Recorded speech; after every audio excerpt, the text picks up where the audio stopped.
Bienvenue sur le site Confessions intéressantes, où les histoires vraies prennent forme de manière inattendue et surprenante. Je n'aurais jamais pensé que ma vie prendrait un tournant aussi radical cet été-là à Paris.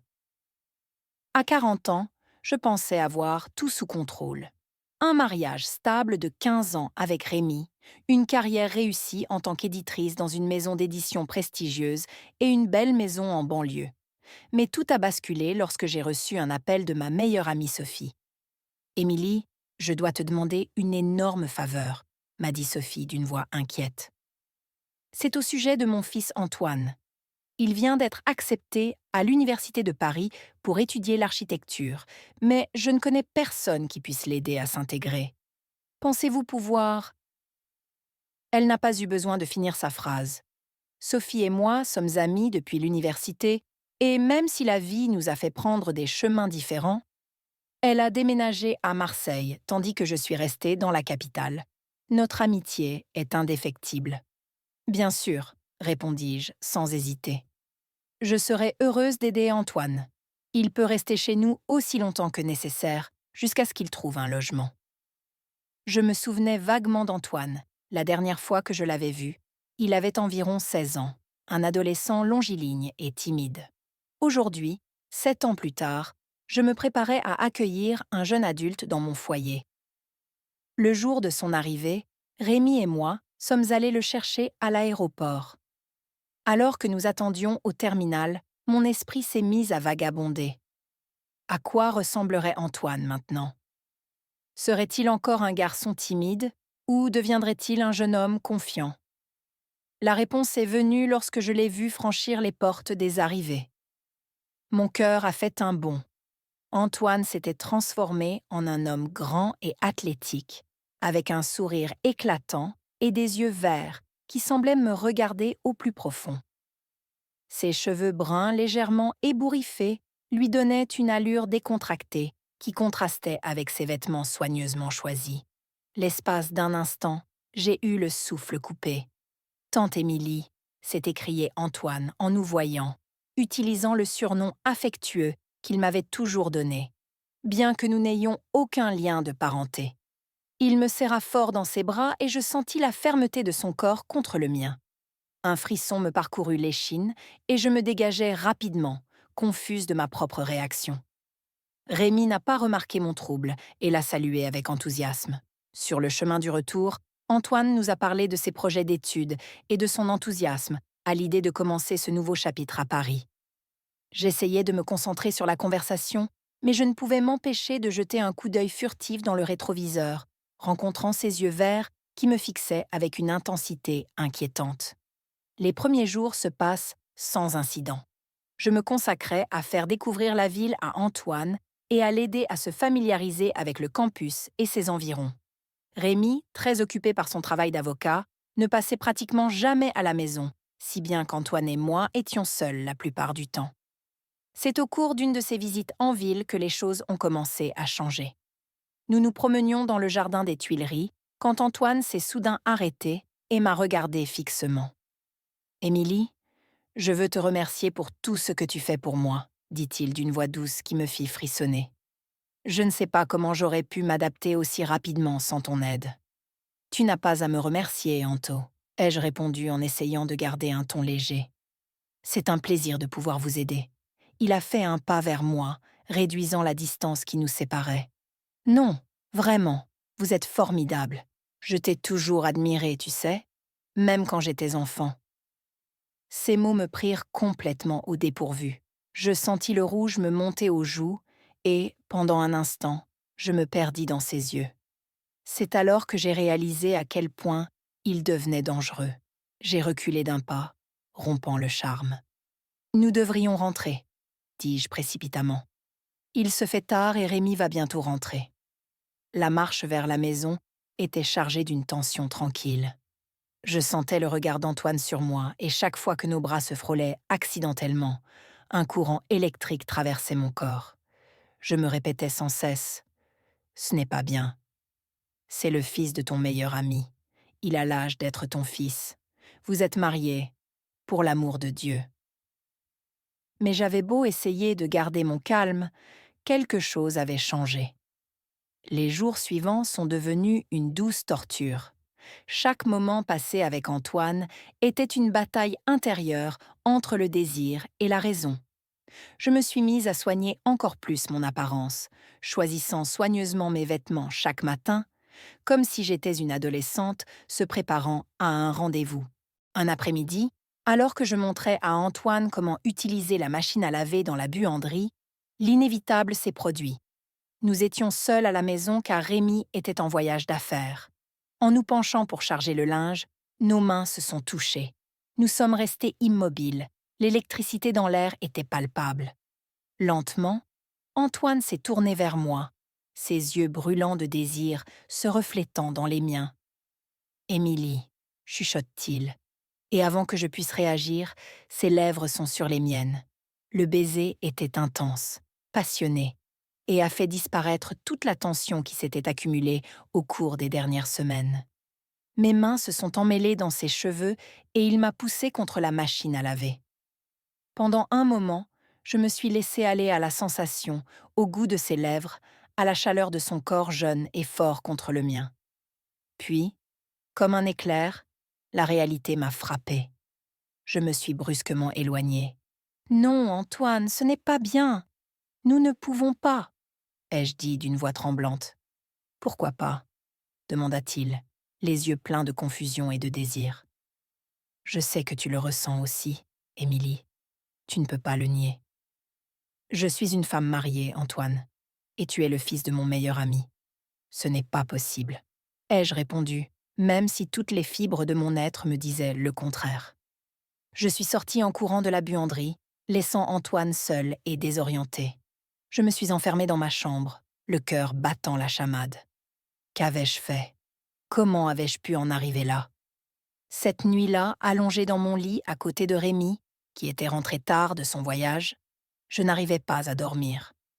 Mon esprit ne cessait de repenser au baiser avec Antoine, à la sensation de ses lèvres, à la chaleur de son corps. Je me sentais coupable, effrayée, mais aussi vivante, plus vivante que je ne l'avais été depuis des années.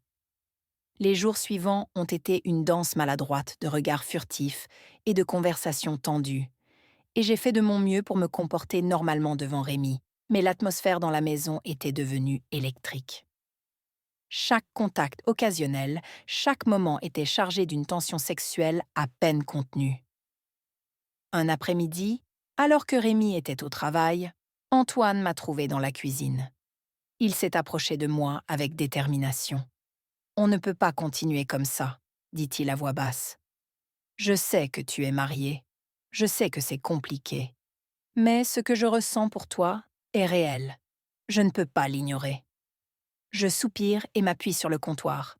« Antoine, je ressens aussi quelque chose, mais ce n'est pas possible. Il y a trop d'enjeux. » Il s'est encore rapproché, jusqu'à ce que je sente la chaleur de son corps. « Et si nous pouvions trouver un moyen? Et si nous pouvions être ensemble sans que personne ne soit blessé ?» Ces mots étaient tentants, dangereusement tentants. Une partie de moi voulait céder, se jeter dans ses bras et oublier tout le reste. Mais la partie rationnelle de mon esprit continuait à lutter. « Je ne sais pas comment on va faire, Antoine, » ai-je répondu tristement. « Laisse-moi te montrer, » murmura-t-il, et avant que je puisse protester, ses lèvres étaient à nouveau sur les miennes. Cette fois, je n'ai pas eu la force de résister. Je me suis abandonnée au baiser et j'ai laissé mes mains explorer son corps jeune et fort. Nous nous sommes embrassés avec une passion débridée, comme si le monde allait s'arrêter à tout moment. Lorsque nous nous sommes finalement séparés, à bout de souffle, j'ai su que j'avais franchi le point de non-retour. Je ne pouvais plus nier ce que je ressentais pour Antoine et ce qu'il ressentait pour moi. Mais je ne pouvais pas non plus ignorer les complications que cela allait entraîner dans nos vies. « Il faut faire attention », ai-je fini par dire. « Si nous faisons cela, nous ne pouvons le faire savoir à personne. Personne. » Antoine a hoché la tête d'un air solennel. Antoine a hoché la tête d'un air solennel. Cela restera notre secret.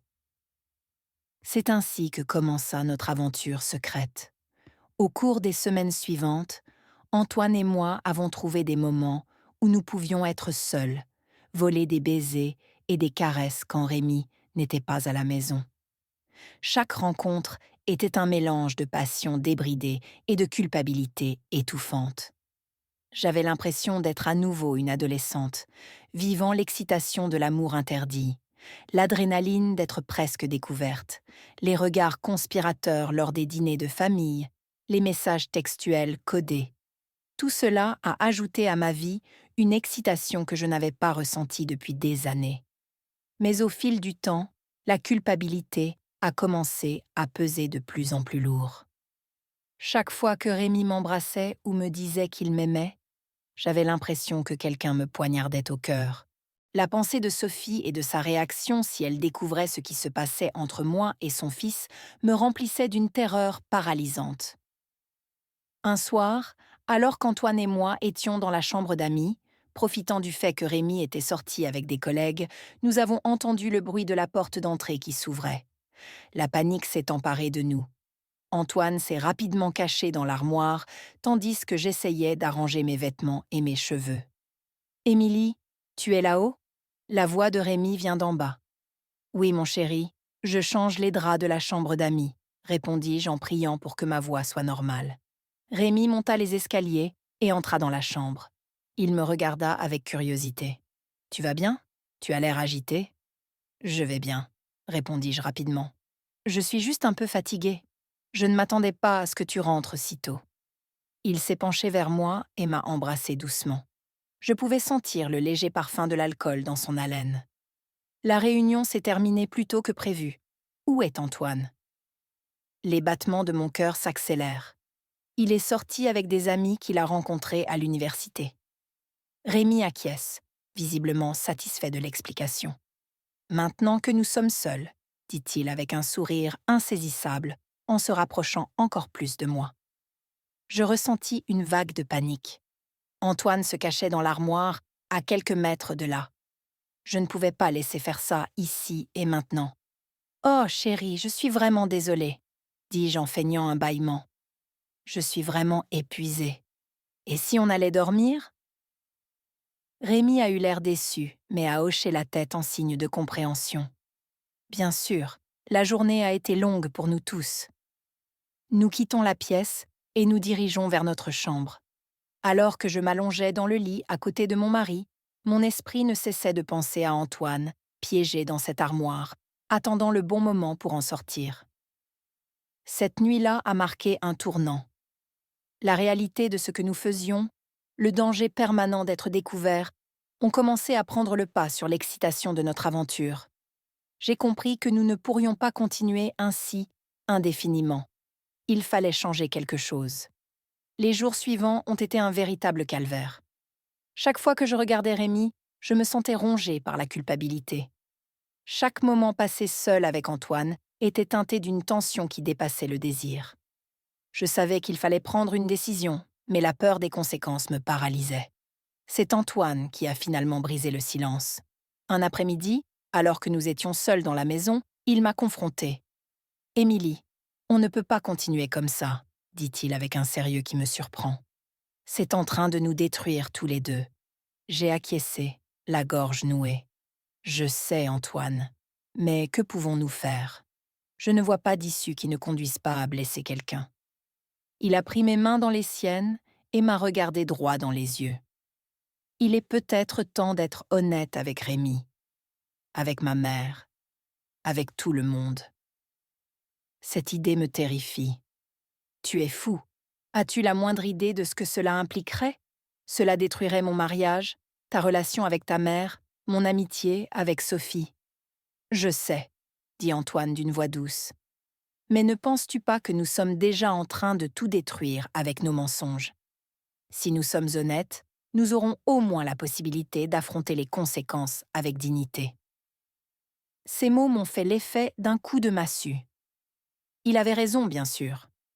Chaque jour où nous maintenions cette façade, chaque mensonge que nous disions sapait un peu plus les fondations de notre relation. « J'ai besoin de temps pour réfléchir », ai-je finalement dit. « Ce n'est pas une décision à prendre à la légère. » Antoine a hoché la tête en signe de compréhension. Antoine a hoché la tête en signe de compréhension. Je comprends. Prends ton temps. Mais, Émilie, quoi qu'il arrive, je veux que tu saches que mes sentiments pour toi sont réels. Je n'ai aucun regret. Cette nuit-là, alors que Rémi dormait paisiblement à mes côtés, j'ai pris une décision. Je ne pouvais pas continuer à vivre dans le mensonge. Antoine avait raison. Le temps était venu de regarder la vérité en face, même si elle était douloureuse. Le lendemain matin, j'ai demandé à Rémi de prendre un jour de congé. « Il faut qu'on parle », lui dis-je. Le sérieux de ma voix a dû l'alarmer, car il n'a pas contesté ma demande. Antoine était parti plus tôt, nous laissant l'espace dont nous avions besoin. Nous nous sommes assis dans la cuisine, les tasses de café non entamées devant nous. Rémi me regardait avec impatience, avec un mélange d'inquiétude et de confusion dans les yeux. Je pris une profonde inspiration, consciente que les mots que j'allais prononcer allaient changer nos vies à jamais. « Rémi », commençai-je, la voix légèrement tremblante. « il y a quelque chose que je dois te dire, quelque chose que j'ai gardé caché et que je ne peux plus garder pour moi. » Je vis son corps se crisper, se préparant inconsciemment à ce qui allait se passer. « Qu'est-ce qu'il y a, Émilie » demanda-t-il prudemment. « J'ai eu une liaison, avouai-je enfin, alors que les mots sortaient de moi comme un torrent. Avec Antoine, le silence qui suit est assourdissant. J'ai vu le visage de Rémi passer par toute une gamme d'émotions. Incrédulité, choc, chagrin, et enfin une colère froide et contrôlée. « Avec Antoine », répéta-t-elle, la voix dangereusement basse. « Avec le fils de Sophie ? Le garçon que nous avons recueilli ?» J'ai hoché la tête, incapable de le regarder dans les yeux. « Ça a commencé il y a quelques semaines. Ce n'était pas prévu. C'est arrivé comme ça. » Rémi se leva brusquement, faisant grincer sa chaise contre le sol de la cuisine. Elle se mit à faire les 100 pas, se passant les mains dans les cheveux en signe de frustration. « Comment as-tu pu, Émilie ? Comment as-tu pu me faire ça, nous faire ça à Sophie ? As-tu la moindre idée de ce que cela signifie ?»« Je sais, » ai-je répondu, alors que des larmes commençaient à couler sur mes joues. « Je sais, et je suis désolée, Rémi. Je n'ai jamais voulu te faire de mal. » Il s'est arrêté et m'a regardé avec un mélange de douleur et de mépris. « Tu es désolée ?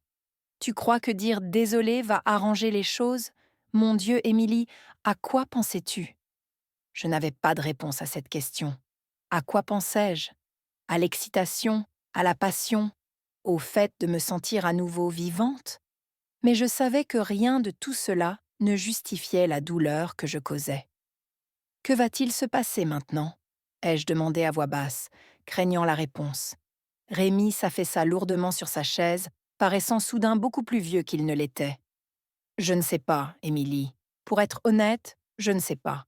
J'ai besoin de temps pour digérer tout ça, pour décider s'il y a encore quelque chose à sauver ici. » Ces mots m'ont frappé comme un coup de poing dans l'estomac.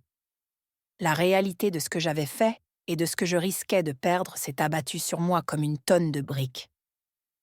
Je lui ai demandé, la voix à peine audible, s'il voulait que je parte.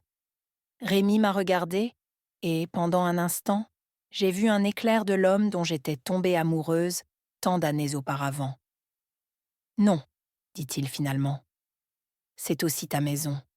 C'est moi qui m'en vais pour quelques jours. J'ai besoin d'espace pour réfléchir. » Je l'ai regardé se lever et monter les escaliers, probablement pour préparer une valise. Je me suis assise dans la cuisine, me sentant engourdie et vide. Était-ce là le prix de la sincérité ? Avais-je fait ce qu'il fallait en me confessant ? Quelques heures plus tard, Rémi est parti avec la valise, laissant derrière lui un silence assourdissant. Je me suis assise sur le canapé, fixant le mur et essayant d'assimiler tout ce qui s'était passé. Seul le bruit de la porte qui s'ouvre me sort de ma stupeur. Antoine est entré, et son visage était plein d'inquiétude lorsqu'il m'a vue. « Émilie, que s'est-il passé ?» J'ai vu la voiture de Rémi partir au moment où j'arrivais. Je lui raconte tout. Ma voix était monocorde et sans émotion. Antoine m'écoute en silence, son visage est un masque de culpabilité et d'inquiétude. Je suis vraiment désolé, Émilie, dit-il enfin. Je n'ai jamais voulu causer autant de dégâts. Tout n'est pas de ta faute, Antoine, ai-je répondu. Nous avons tous les deux pris cette décision. Nous sommes tous les deux responsables des conséquences. Nous sommes restés silencieux un moment, le poids de nos actes nous accablant. Qu'est-ce qu'on fait maintenant ? Demanda finalement Antoine. C'était la question à 1 million d'euros. Qu'allons-nous faire maintenant ? Mon mariage était en ruine. Mon amitié avec Sophie allait probablement se terminer dès qu'elle le saurait. Cela en valait-il la peine ? Ce qui existait entre Antoine et moi était-il assez fort pour supporter cela ? Je ne sais pas, Antoine, répondis-je en toute sincérité. Je pensais que c'était le cas, mais maintenant, je n'en suis plus sûre.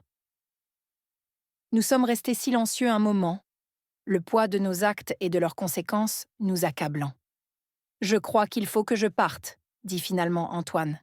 Non seulement de cette maison, mais aussi de Paris. Peut-être serait-il préférable que je prenne un congé sabbatique, que je voyage un peu et que je mette de l'ordre dans mes idées. Je souffrais à l'idée qu'il parte, mais je savais qu'il avait raison. Nous avions besoin d'espace, du temps pour réfléchir, du temps pour guérir. Je comprends, ai-je dit calmement. Je pense que c'est mieux pour tout le monde.